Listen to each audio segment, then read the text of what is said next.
बोलो शंकर भगवान की जय। शिव महापुराण की जय। अश्वत्थामा अवतार।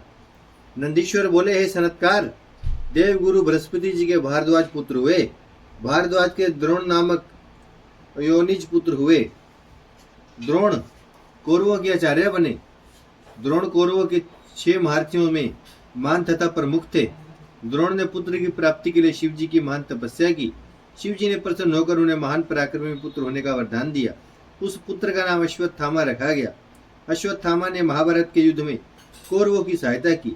वह इतना शक्तिशाली था कि पांडव उस पर विजय पाने में असमर्थ रहे। उस पर विजय पाने में भगवान श्री कृष्ण के उपदेश ने काम किया। फिर शिव जी की अनुपम कृपा से अर्जुन ने अश्वत्थामा के द्वारा छोड़े गए ब्रह्माशीर नामक अस्त्र को निरस्त किया। इसके बाद अश्वत्थामा ने अपनी शक्ति का प्रयोग उत्तरा के गर्भ में पल रहे बालक पर किया, परंतु शिव जी की कृपा से श्री कृष्ण ने अपने सुदर्शन द्वारा उसके प्रभाव को नष्ट किया। इसके बाद श्री कृष्ण ने पांडवों को ब्राह्मण श्रेष्ठ अश्वत्थामा के चरणों में नतमस्तक कराया। इस पर अश्वत्थामा ने पांडवों और श्री कृष्ण को अनेकों वरदान दिए। किरात अवतार। व्यास जी के कहने पर अर्जुन ने शिव जी को प्रसन्न करने के लिए भारी तप किया। शिव मंत्र के प्रभाव से अर्जुन भारी प्रकाशमान हो गए। इससे अर्जुन को अपनी विजय में संदेह नहीं रहा। अर्जुन जब शिव जी की तपस्या करने चले तो पांडव चिंतित और दुखी रहने लगे। इस पर व्यास उनके पास आए। उन्होंने पांडवों को अनेक कथाएं सुनाई। उन्होंने पांडवों को बताया कि मनुष्य को बहुत सी विपत्तियों का सामना करना पड़ता है। राजा नल को तुमसे भी अधिक विपत्तियों का सामना करना पड़ा था। मनुष्य बाल्याकाल से मरणावस्था तक आपत्तियों का सामना करता रहता है। अतः इनसे छुटकारा पाने के लिए शिव जी की आराधना करनी चाहिए। अर्जुन के तप से जो तेज उत्पन्न हुआ, उसके कारण सभी जीवधारी दुखी होने लगे। तब देवराज इंद्र ब्राह्मण का वेश धरकर अर्जुन के पास आए। उन्होंने अर्जुन से पूछा, तुम यह तपस्या क्यों कर रहे हो? क्या राज्य प्राप्त करने के लिए तप कर रहे हो? अर्जुन ने उत्तर दिया कि मैं यह तप व्यास जी के कथानुसार कर रहा हूँ।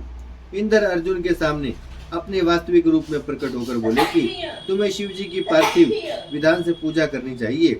तब अर्जुन ऋषियों की तरह एक पैर के तलवे पर खड़े होकर सूर्य की तरफ दृष्टि करके मंत्र जपने लगे। निर्बाध गति से ओम नमः शिवाय मंत्र जपने लगे। अर्जुन के तप से देवता भी विस्मय करने लगे। उसी समय मूक नामक दैत्य, जो दुर्योधन द्वारा भेजा गया था, भगवान शंकर का रूप धरकर अर्जुन के पास आया। वह अपने वेग से पर्वतों को नष्ट करता हुआ बड़े वेग से चला। उसे देखकर अर्जुन ने सोचा कि कहीं यह शत्रु द्वारा भेजा हुआ कोई दुष्ट तो नहीं है, क्योंकि जिसे देखने पर मन व्याकुल हो जाए वही शत्रु होता है। इसका आचरण भी इसकी दुष्टता को इंगित कर रहा है। तब इस प्रकार विचार कर अर्जुन ने उस मायावी शंकर पर बाण चला दिया। तभी अर्जुन की परीक्षा के लिए स्वयं शिव जी गणों सहित किरात का रूप धरकर वहां आए। वह कंधे पर तरकस धारण किए हुए थे तथा गणों के साथ भीलों के राजा बने हुए थे। वे भीलों की तरह ही बातें कर रहे थे। वे शुकर का पीछा करने लगे। वह शुकर पर्वताकार रूप वाला बन गया। अर्जुन के बाण के साथ साथ किरात बने शिवजी ने भी शुकर पर बाण चलाया। शिवजी का बाण शुकर की पूंछ में और अर्जुन का बाण उसको पार करके पृथ्वी में समा गया। इससे शुकर मर गया। देवता बड़े प्रसन्न हुए तथा पुष्पों की वर्षा करने लगे। मरते समय दुष्ट ने अपना रूप प्रकट किया, जिससे अर्जुन ने सोच लिया कि यह दुष्ट व्यक्ति था जो मुझे मारने आया था। किरात अर्जुन विवाद। शिवजी ने अपना भक्त भेजकर शुकर में लगा अपना बाण मंगवाया। अर्जुन भी अपना बाण लेने गए। बाणों पर दोनों में विवाद होने लगा। अर्जुन ने अपना बाण ले लिया। शिवजी का गण कहने लगा कि ये दोनों बाण हमारे हैं, इस बाण को भी मुझे दे दो। शिवगण ने अर्जुन से कहा कि तुम झूठे तपस्वी हो। यदि यह बाण तुम्हारा है तो मुझे इसका फल दिखाओ, मैं इसे पहचान लूंगा। अर्जुन ने कहा, बाण के फल पर मेरा नाम अंकित है।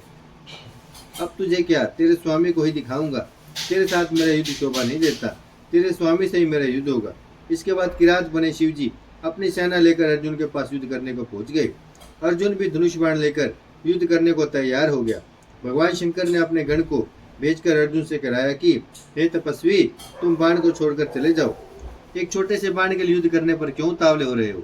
इस पर अर्जुन ने उससे कहा कि तुम भीरराज किरात से जाकर कहो कि यदि मैं ऐसा करूंगा तो मैं कुल कलंकी कहलाऊंगा।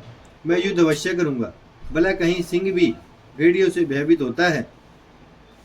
यह सुनकर किरात रूपी भगवान शिव अर्जुन के बहुत ही निकट तक पहुंच गए। इसके बाद अर्जुन ने शिव जी का स्मरण कर युद्ध प्रारंभ कर दिया।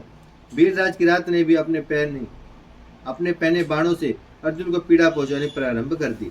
अर्जुन की मारकाट से गण भागने लगे। अर्जुन भारी बाणों से भगवान शंकर पर प्रहार कर रहे थे और शंकर जी अर्जुन पर बाण चलाते हुए दया का भाव प्रदर्शित कर रहे थे। अर्जुन के बाणों का उन पर कोई प्रभाव नहीं हो रहा था। अब भगवान शंकर ने अर्जुन को निकट से अपने असली रूप के दर्शन कराए।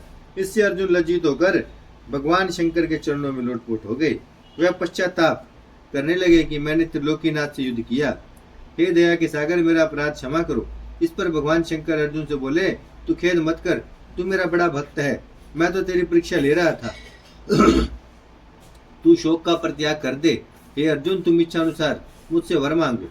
इस पर अर्जुन हाथ जोड़कर और मस्तक झुकाकर उनकी स्तुति करने लगा। हे दीनानाथ, हे भोलेनाथ, मुझे शत्रु पर विजय पाने का वरदान दे।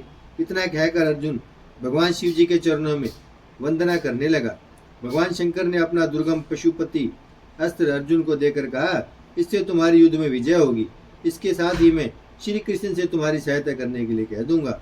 उनकी सहायता से तुम निष्कटक राज्य करोगे।